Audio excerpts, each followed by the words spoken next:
Hi everyone and welcome to Walk Away from the Workbook. If you're new here, my name is Nicole Seymour and I'm a kindergarten teacher in California. Today's video is for all the perfectionists out there. These are kids that do not like to make mistakes and kids that will throw a fit if something doesn't look exactly the way they want it. When you are a perfectionist or when you're dealing with a perfectionist, it can be very frustrating and you can often feel like there is nothing you can do to make the situation better.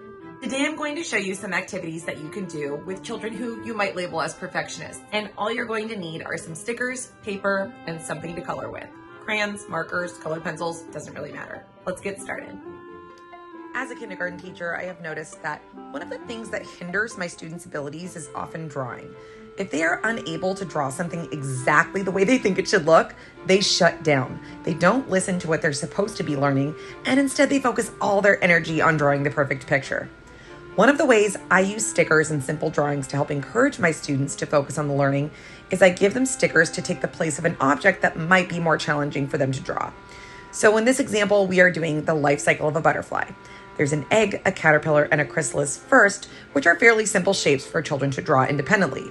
But then you get to the butterfly, and of course no child wants to draw a butterfly that in their eyes isn't absolutely beautiful.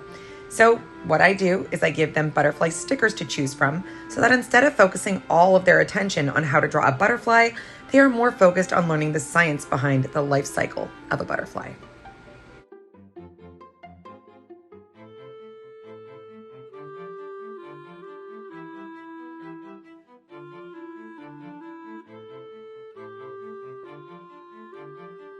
If you've been watching my videos for a while, then you know I did an entire video on how difficult writing can be for children.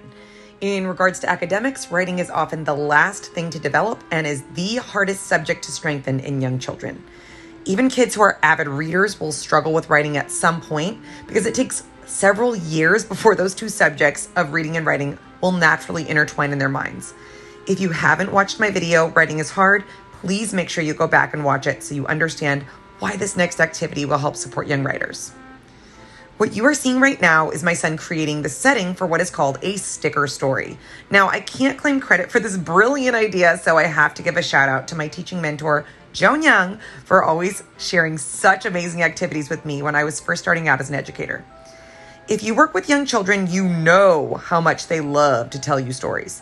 They will talk for hours if you let them, but as soon as they're asked to write those amazing ideas down, they freeze. They don't see themselves as storytellers because they assume stories must be written down in order to be told. And there is so much to think about when it comes to putting their words on paper.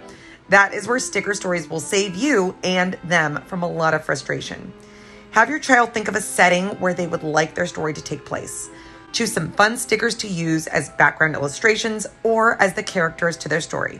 In this case, we happen to have a lot of butterfly, flower, and Peppa Pig stickers, so Jack decided to create a story about Peppa Pig. What he's drawing is a school setting. He drew something that looks like a house, made a straight line across the bottom for the ground, put a tall tree off to the side, and then began creating a sunset because he wanted the story to be set at night. Although Jack did not write his story down, the details involved were more than most people would expect out of a brand new 5-year-old. He told me there were always butterflies surrounding the school because they had 3 pet butterflies in their classroom. Peppa Pig and her friends took turns taking care of the butterflies, and he also goes into a lot of detail about the nap room, which is where you'll see all of the Peppa Pig characters laying on their backs because they are having a little rest. Rather than cause Jack to be stressed by immediately telling him to write his story down, I listened to him tell a story and typed it out as he was speaking. I got every little detail he said into a nice solid paragraph, and then I read it to him so he could enjoy hearing his own story. If he were a bit older, I would have done the same thing to ensure none of the details got lost. But then I would have worked with him throughout the week to retell the story using colorful language, adjectives, and metaphors. With sticker stories, you can start at a very young age and change the way you present the information as your child grows. I have used this idea in both kindergarten and first grade. Students of all grade levels and writing abilities absolutely love sticker stories. Remember when I mentioned the stress of drawing a picture taking over the purpose for learning? This is another time when that is true. What is it that we want our children to do? We want them to feel comfortable and confident telling stories and writing them down. So why get bogged down in the illustrations? Let them cheat and use stickers so they can move past that stressor and get down to the purpose of learning, writing or telling a coherent story. I hope this video gave a few ideas on how to decrease the stress levels in your little perfectionists. There are so many ways to incorporate stickers into the classroom or into your learning at home that will make everything a much more relaxing and enjoyable experience for you and your child. If you liked this video, don't forget to like the video, subscribe to my channel so you never miss out, and share it with a friend who might find it useful. On social media, you can find me on Facebook at Walk Away From the Workbook or on Instagram at See More of Coley. That's all I've got for you today. Have fun learning with your little ones. Bye.